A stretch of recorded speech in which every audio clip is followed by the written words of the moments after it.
ইরানে যুক্তরাষ্ট্রের হামলার কারণে সংঘাতের তীব্রতা ভয়াবহভাবে বাড়তে পারে বলে শঙ্কা প্রকাশ করেছেন জাতিসংঘের মহাসচিব অ্যান্টোনিও গুতেরেস।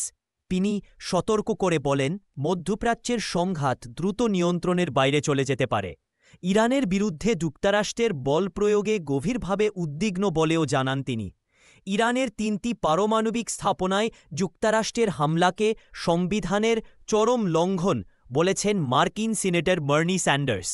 ইরানের আলোচনার টেবিলে ফিরে আসা উচিত বলে মন্তব্য করেছেন ব্রিটিশ প্রধানমন্ত্রী।